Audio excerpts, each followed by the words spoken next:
There is a strange habit of the human mind. It treats the future self as someone else. Brain imaging studies show that when people think about themselves 10 years from now, neural activation patterns look remarkably similar to those produced when thinking about a stranger. We extend little empathy to who we will become. We spend the future self's money, borrow from their sleep, defer their health. And then we arrive there, tired, in debt, unwell, and wonder how we let it happen. When today is painful, the future self feels unreachably remote. A version of you that is no longer anxious, no longer grieving, no longer stuck seems like a fantasy rather than a trajectory. The gap feels not just temporal but metaphysical, another category of being entirely. What would it mean to collapse that gap, not as a slogan but as a practiced psychological skill? Temporal self-continuity, the felt sense that you are the same person across time, is not a given. It is constructed, and it varies considerably between individuals and across states of mind. Depression, anxiety, and acute stress all narrow the temporal horizon.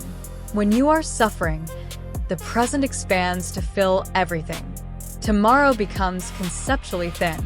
Psychologist Hal Hirschfield has spent years studying future self-continuity, finding that people who feel a stronger connection to their future selves make better long-term decisions, exhibit more ethical behavior, and report higher life satisfaction.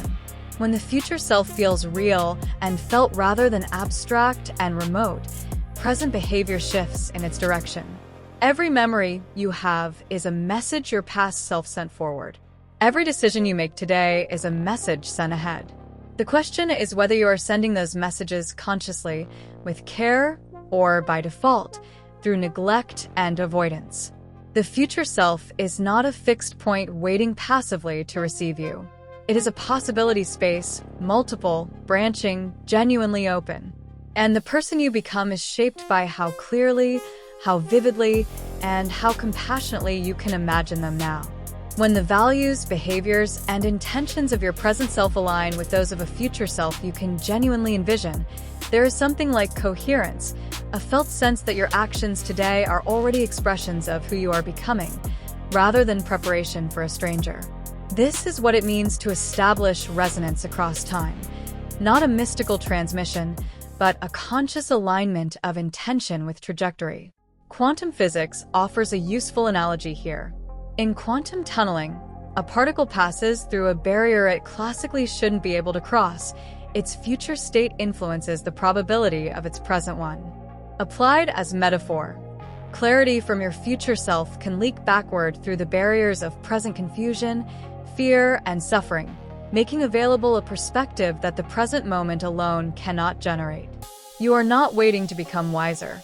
You are accessing wisdom that is already implicit in the direction you are moving.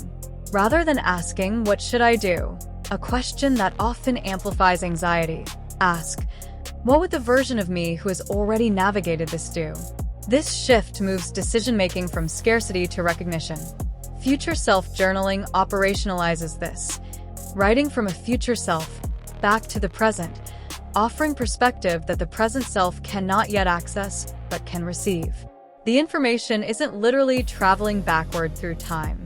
What's happening is that imagination functions as a cognitive technology, temporarily loosening the grip of present moment suffering by inhabiting a perspective in which that suffering has become part of a larger story rather than the whole story. This is the nonlinear flow of conscious information, not a violation of physics, but a recognition that the mind is not bound to experience time as a strict one-way channel. Memory reaches backward. Anticipation reaches forward. Imagination collapses the distance between them. Suffering does not dissolve because we imagine a better future. It changes in quality, sometimes dramatically, when it is held within a larger temporal frame. The pain of grief, failure, illness, or uncertainty feels different when we can sense, even faintly, that we will carry it rather than be consumed by it. The future self you are in relationship with is not the one who never suffered.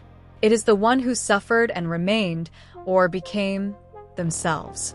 Bypassing present pain through fantasy weakens you. Meeting it with the perspective of your future self, the one who knows it ends or transforms or becomes weight-bearing rather than crushing, is something different. It is temporal compassion, the kindness of a longer view. The relationship with your future self is already underway.